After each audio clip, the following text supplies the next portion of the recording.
Assalamualaikum warahmatullahi wabarakatuh. Hai adik-adik kelas 3, berjumpa di tema 2, subtema 1, pembelajaran 5. Masih bersama Kak Sasa di sini di channel Kukar Cerdas. Materi yang kalian pelajari diambil dari buku tema dan pena. Tujuan pembelajaran kita adalah yang pertama menemukan pesan teks dongeng, kemudian mendoakan orang lain, dan yang ketiga menyelesaikan soal cerita menggunakan sifat pertukaran pada penjumlahan. Kita masuk ke materi yang pertama ya adik-adik, menemukan pesan dari teks dongeng. Dongeng biasanya berisi pesan yang ingin disampaikan oleh pengarang kepada pembaca. Untuk menemukan pesan tersebut, kita dapat membaca atau menyimak dongeng dengan cermat. Nah, Kak Sasa punya sebuah dongeng untuk kalian. Kakak akan membacakan dan kalian simak ya. Gagak yang haus. Pendek cerita, suatu hari yang panas, gagak yang haus terbang di seluruh bidang mencari air. Untuk waktu yang lama, dia tidak bisa menemukan apapun. Dia merasa sangat lemah, hampir menyerah. Tiba-tiba, ia melihat kendi air di bawahnya. Dia terbang lurus ke bawah untuk melihat apakah ada air di dalam. Ya, dia bisa melihat air di dalam kendi. Gagak mencoba untuk mendorong kepalanya ke kendi. Sayangnya, ia menemukan bahwa leher kendi itu terlalu sempit. Kemudian ia mencoba untuk mendorong kendi ke bawah supaya air mengalir keluar. Tetapi kendi itu terlalu berat. Gagak berpikir keras untuk sesaat. Kemudian melihat sekelilingnya. Dia melihat beberapa kerikil. Dia tiba-tiba punya ide yang bagus. Dia mulai mengambil kerikil satu persatu, menjatuhkan masing-masing ke dalam kendi. Karena semakin banyak kerikil dalam kendi, tinggi air terus meningkat. Segera itu cukup tinggi untuk burung gagak dapat minum. Rencananya telah berhasil. Wah, luar biasa ya si gagak berusaha. Wah. Nah adik-adik, coba kalian temukan pesan dari teks dongeng tersebut. Pertanyaan pertama untuk kalian. Apa judul dongeng tersebut? Yang kedua, siapakah tokoh dalam dongeng itu? Yang ketiga, bagaimana watak dari si gagak? Dan yang keempat, apa pesan yang kamu dapatkan dari dongeng itu? Ya, kalian boleh tulis di dalam buku tulis kalian dan jangan lupa tuliskan pada kolom komentar untuk saling berbagi jawaban dengan teman-teman kalian yang lain. Semangat! Ayo mencoba adik-adik. Berbaik sangat dianjurkan. Bersikap baik kita lakukan kepada manusia, tumbuhan, dan hewan. Dengan bersikap baik, kita pun akan mendapatkan kebahagiaan. Jika kita bersikap baik terhadap tumbuhan, maka tumbuhan akan memberikan banyak manfaat pada kita. Salah satu sikap baik yaitu mendoakan yang baik untuk orang lain.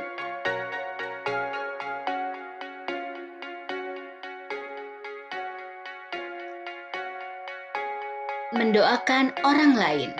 Adik-adik, pernahkah kalian mengunjungi teman kalian yang sakit? Apakah kamu memiliki pengalaman mendoakan orang lain?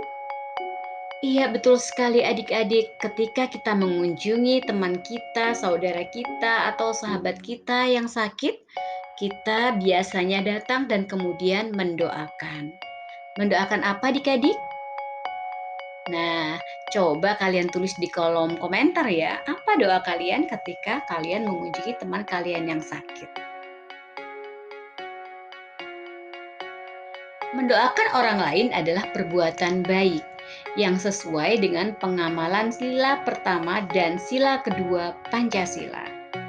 Ternyata kita dengan mendoakan orang lain, kita mengamalkan dua sila Pancasila sekaligus ya. Sila pertama dan sila kedua.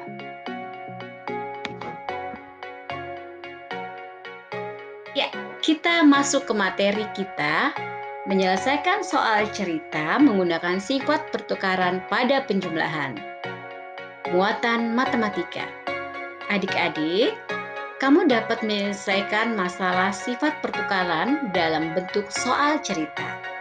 Untuk dapat menyelesaikan soal cerita dengan baik, kita perlu membaca soal dengan cermat. Nah, kakak punya petunjuk nih untuk kalian. A tambah B itu sama dengan B tambah A. Dengan catatan A dan B merupakan bilangan cacah. Contoh, 1 tambah 2 sama dengan atau sama nilainya dengan 2 tambah 1. Bagaimana? Coba kita terapkan di soal-soal berikut. Contoh soal. Dayu mengumpulkan biji kacang merah sebanyak 500 butir. Biji kacang merah ia letakkan pada kotak berwarna hijau.